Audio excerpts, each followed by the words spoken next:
듣기만 해도 산업과 기업이 저절로 이해된다. 최고의 애널리스트와 제야의 고수들에게 직접 듣는 투자 세미나 와이즈 클럽. 고정 댓글을 타고 오세요. 이게 훗날 어디까지 이제 개량되는지 이것도 좀 여쭤봤는데, 네. 탑재 무기도 이제 국산화하는 것도 하나의 숙제잖아요. 예. 비행기 동체만 국산화하는 게 아니라, 네. 탑재 무기는 어느 수준까지 지금 와 있어요? 지금 탑재 무기는 아주 저조한 수준입니다. 동체에 비하면? 네, 동체에 비하면, 그러니까 항공기에 비하면 매우 저조한 수준이죠. 그것이 이제 능력이 부족해서라기보다는, 네. 그동안에 공대공 무기를 만들고 싶어도 장착할 항공기가 없어서 못 만들었던 겁니다. 그러니까 KF-21이 개발이 시작이 되면서 같이 그런 것들을 개발해 나간 것이죠. 네. 그래서 잠깐 아까 그 무장을 화면 잠깐 보시면 이제 요 ALCM이라는 것이 뭐냐면 장거리 공대지 순항 미사일입니다. 그래서 이것은 좀 국가연에서 저희가 개발 중에 있고요. 네. 이것은 28년이면은 모든 개발이 끝나서 아마 바로 들어갈 겁니다. 이것은 거의 타우러스하고 마찬가지로 내려 500km 이상 날아가는 순항 미사일입니다. 공대지 미사일이고요.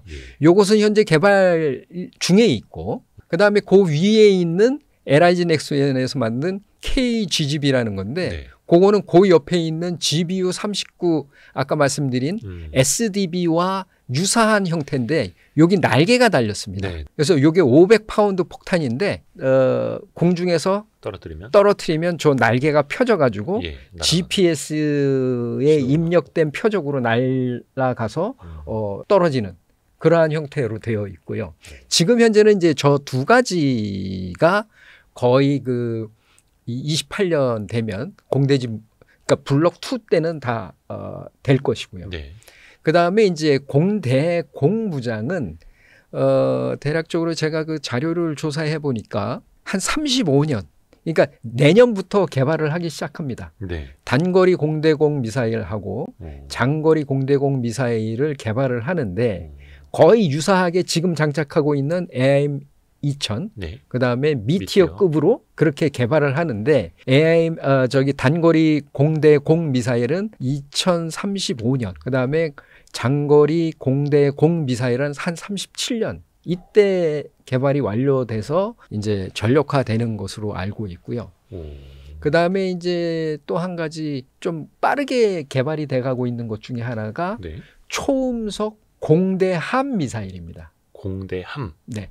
초음속 공대함 미사일은 항공기에 이 미사일을 달고 가서 함정을 때릴 수 있는데 그것을 조금 표적을 바꾸면 공대지까지도 되는 겁니다. 저희가 하푼이라는 미사일이 이제 공대함 미사일인데 그것을 개량한 미사일을 저희가 F-15K에 장착하고 있는데 그것이 슬램-ER이라는 건데 공대지 미사일로 사용을 하고 있습니다. 지금 이 초음속 공대함 미사일은 저희가 이미 개발이 완료된 함대함 혜성이라는 미사일이 있습니다. 혜성이라는 미사일을 조금만 변형시키면은 그게 가능하거든요. 그래서 이것은 지금 현재 탐색 개발 중에 돼 있기 때문에 이거는 좀 빠르게 진행이 될 것 같고요.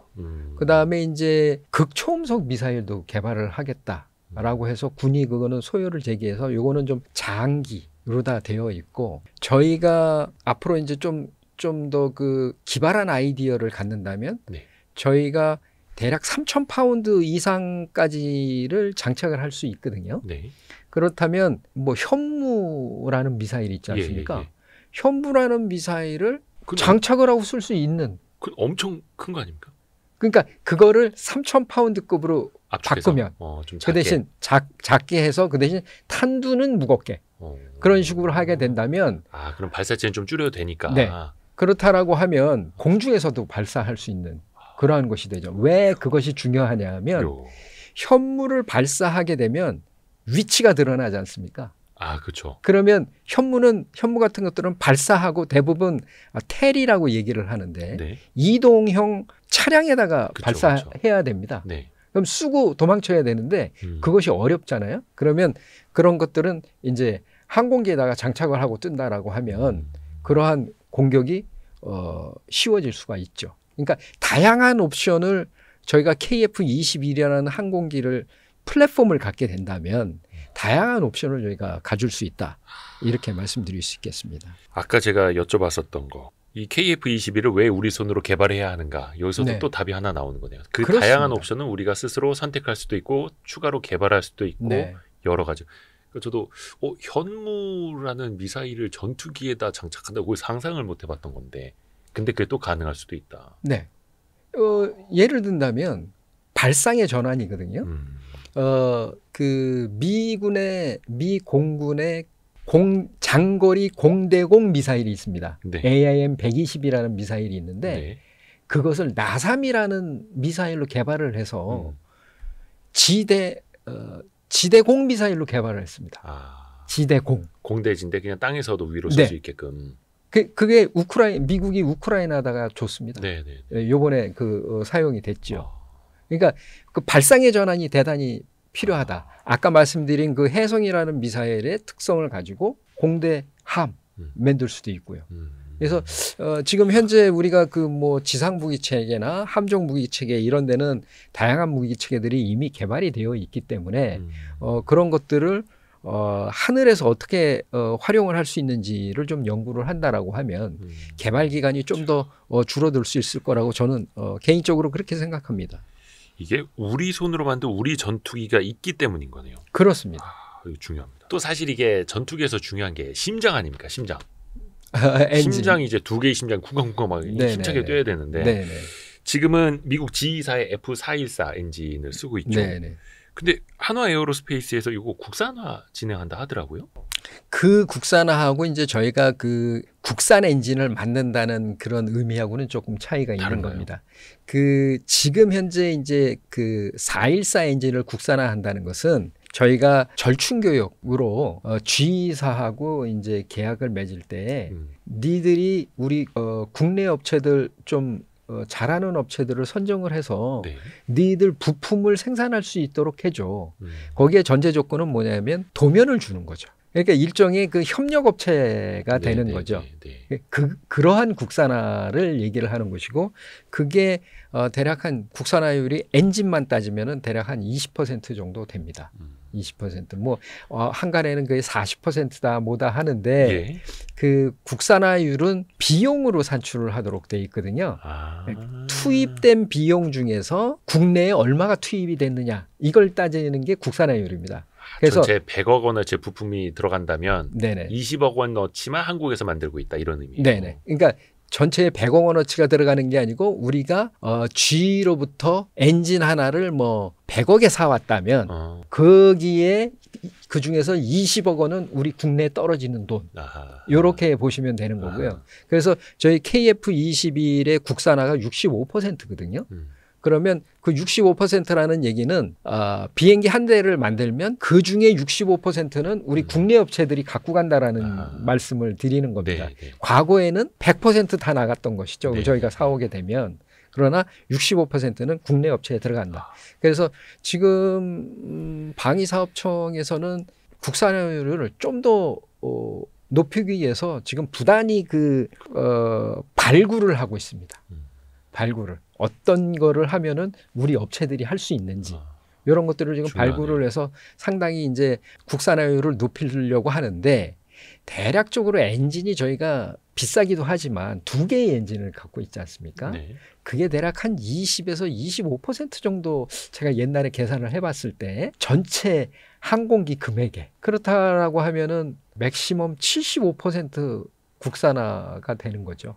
25%는 그건 어차피 사올 수밖에 없는 거니까. 그러니까 100% 국산화를 할 수는 없다. 차라리 하려면 국산 엔진을 개발을 해야 되는 것이고 그렇죠. 국산 엔진을 개발을 할 때도 100% 국산화는 없다. 저희가 핸드폰을 국산화를 한다 하더라도 그 안에 들어가는 반도체의 원료라든가 이런 것들은 다 사오지 않습니까? 퀄컴의 AP라든지 이런 식으로. 네, 그렇기 때문에 어떤 것들도 100%는 없지만 아무튼 뭐 80에서 90까지만 올라가도 엄청난 국산화율이 되는 것이죠. 근데 어찌됐든 간에 G사에다가 이제 라이선스 피를 주는 거고 우리는 그 라이선스를 사오는 개념이기도 한데 아예 우리가 독자 엔진을 개발할 가능성도 있는 거예요? 지금 하려고 하고 있습니다. 지금 하려고 하고 있고 5,000파운드짜리 엔진은 거의 엔진 개발이 완료돼 가고 있는 것으로 제가 5,000파운드급이면 어느 네. 정도? 5,000파운드급이면은 무인기입니다. 아. 네, 무인기이기 때문에 그렇게 큰 건 아니고. 그다음에 이제 지금 현재 27년까지인가 40,000파운드짜리 지금 개발을 하고 있습니다. 40,000파운드짜리를 개발을 하고 있고요. 그 40,000파운드짜리도 무인기에 사용할 것으로 제가 알고 있습니다. 그 대신 그 무인기는 좀 큰 무인기, 중고도 내지는 고고도 무인기 정도에 들어갈 수 있는 그런 엔진이 될 것이고요. 지금 이제 내년부터인가 15,000파운드짜리 터보 팬 엔진을 개발을 시작을 해서 2037년까지 개발을 하겠다라는 것이 정부의 목표인 것으로 제가 알고 있는데요. 15,000파운드라고 하면은 414 엔진급입니다. 15,000파운드급. 네. 그 414 엔진급입니다. 거기에 이제 뭐 애프터버너 기능까지 넣게 하면은 대략 22,000파운드 정도가 되는데 제가 뭐 그 한화 에어로스페이스나 두산 에너빌리티 이런 쪽에 그 뭐 전문가들 유튜브나 뭐 이런 자료들 이런 걸 보면 그 이상 거를 개발할 수 있을 것 같다라는 자신감들이 있더라고요. 시간이 필요할 뿐. 네네. 왜냐하면 설계라든가 그다음에 제작하는 능력은 상당히 지금 우리가 수준급으로 올라와 있는 상태거든요. 그러니까 그 제너럴 일렉트릭 엔진을 404 엔진, 414 엔진 뭐 이런 것들을 많이 라이센스 생산을 해봤기 때문에 네. 그러한 것들에 대한 어떤 제작 능력은 상당히 뛰어나 있고 다만 이제 부족한 것이 소재, 그 다음에 왜 이렇게 설계가 됐는지를 알아야 되거든요. 네. 역설계해서 한다고 되는 게 아니거든요. 기본적으로 이렇게 왜 이렇게 설계가 됐는지에 대한 어떤 연구가 필요합니다. 그래야 어떤 재성능이 안 나와도 그걸 파악을 해서 요거는 여기가 잘못됐구나 라는 것들이 빨리 파악이 될 수 있기 때문에 그러한 노력들이 좀 필요하다. 거의 엔진과 관련된 모든 기술과 소재 이거는 모든 나라에서 수출 금지 품목으로 되어 있습니다. 네. 제일 중요하니까 또. 네, 제일 중요하기 때문에요. 국산화가 가장 어려운 부분은 뭐예요? 특히 그동안에 했던 때 어려웠던 품목이요. 그렇죠. 대단히 많죠. 대단히 많음에도 불구하고 이제 여러 가지가 있는데 제가 잠깐 요게 이제 A사 레이더입니다. 우측 상단. 요게 이제 A사 레이더와 관련된 건데요. 2015년에 저희가 이제 보람의 사업 가겠다라고 했더니 미국이 뭐 A사 레이더 그다음에 뭐 4가지 핵심 기술을 안 주겠다라고 얘기를 했는데 저희가 이 A사 레이더를 개발하는 기술을 달라고 했던 것이 아니고 이 A사 레이더와 KF-21 전투기와 연동시키는 기술을 달라고 했던 것인데 그것이 잘못 알려졌었고요. 사실은 그 당시 원래 계획은 A사 레이더도 부분 국산화를 할 생각이었습니다. 왜냐하면 시간이 너무 촉박했기 때문에. 그래서 나중에 이제 완전히 우리 국산화를 하려고 했는데 국회에서 뭐라고 너희 그거 할 수 없는 거 왜 하겠다라고 해서 이제 전격적으로 국방과학연구소하고 그러면 우리가 그거 한번 만들어 보겠습니다. 얘기를 했더니 국회에서 그런 2018년까지 만들 수 있다는 증거를 갖고 와. 2018년까지요? 네, 2018년까지. 당시 2015년도에? 네, 2015년에 이제 예산을 주면서 3년 준 거예요? 3년도 아니죠. 12월 달에 했으니까.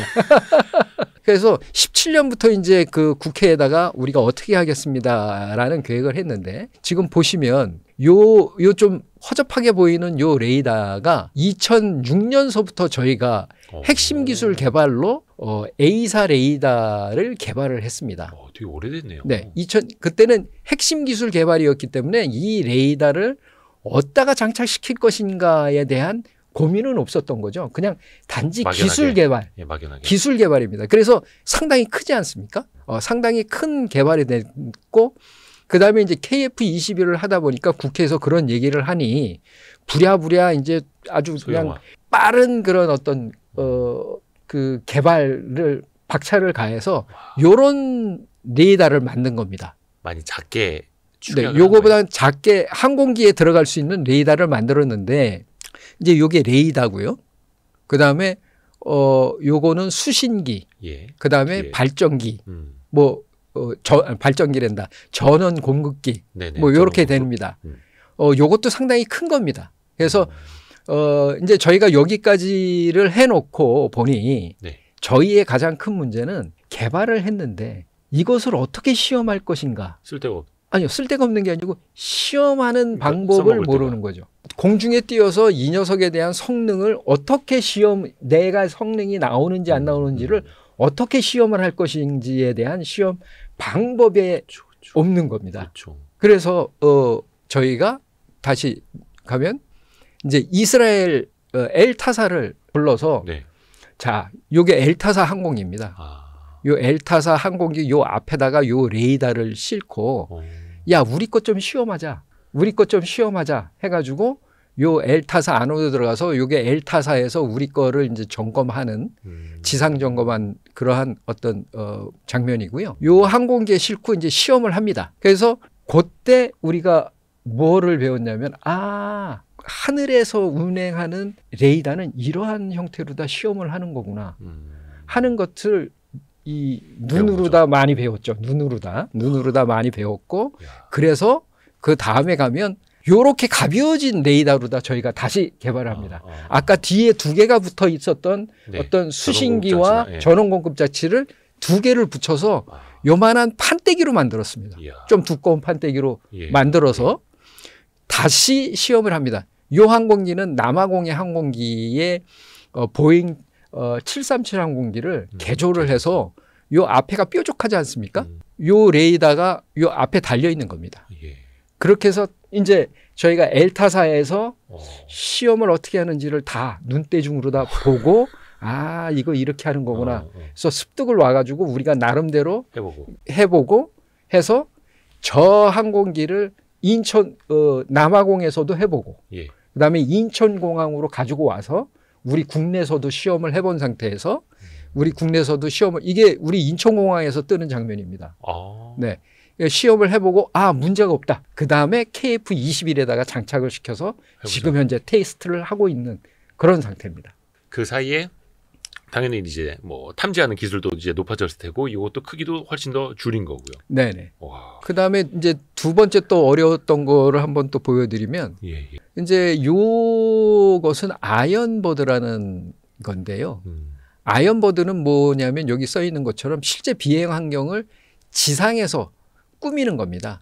근데 요 장비 이 시험 시설을 갖고 있는 나라가 몇 안 됩니다. 저게 지금 비행기 모양처럼 되어 있는데 비행기 모양처럼 돼 있는데 여기에 각종 그 비행기에 들어가는 액추에이터들이 다 들어가 있습니다. 그 껍데기만 없을 뿐. 네. 그렇게 지상에다 해놓은 네. 거예요. 그래서 여기서 이제 뭐 마하 1루다 가면 그 날개에 받는 저항 같은 것들이 있지 않습니까? 네네네네. 그런 것들이 다 모사가 될 수 있도록 그런 형태로 됩니다. 그래서 사전에 이제 여기 비행 제어 시스템 어떤 그 성능이라든가 이런 것들, 그 다음에 사전 설치 작업이라든가, 그 다음에 고장 탐구 이런 것들을 할 수 있는데 요것을 어떻게 만들어야 될지를 몰라가지고 여러 가지 그 업무를 핑계를 대서 외국 업체에 견학을 가서 한국항공 엔지니어들이 눈으로 쭉 보고 이거를 만들려면은 이러한 통제실도 있어야 되고 통제실에는 어떤 것도 있어야 되고 해서 여러 명이 가서 그걸 다 보고 와가지고